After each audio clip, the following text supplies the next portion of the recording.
Alright, I'm out here at A Street in Jasper. We got an upgrade here to show you.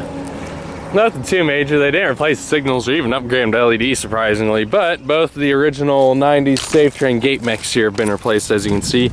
This first signal here now has a Siemens imprinted gate mechanism. Here's the gate arms got reused.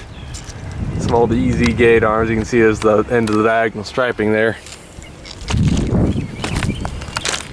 Sounds like BNSF's doing some track work, and I haven't really seen or heard much moving yet today.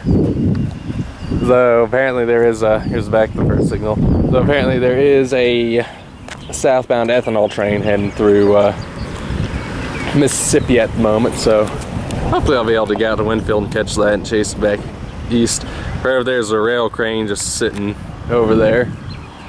Anyways, let's go over here to the other signal. Yeah, also appears that down there, the gateless crossing over there, appears that's now gated.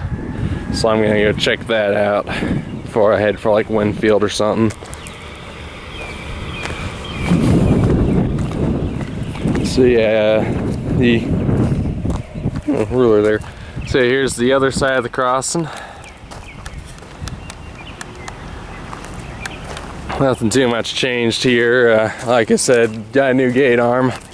Well, not gate arm, I mean new gate mechanism. Here's the new Siemens imprinted gate mech on it. As you can see, still the same old gate arm. Got the old easy gate branding right there. And of course, got the end of the diagonal stripe from where they just simply restriped it. So yeah, just thought I'd show y'all this upgrade here real fast. Like I said, I'm gonna hop on over there, get that new upgrade down there documented, and maybe head on for Winfield. So yeah, over and out.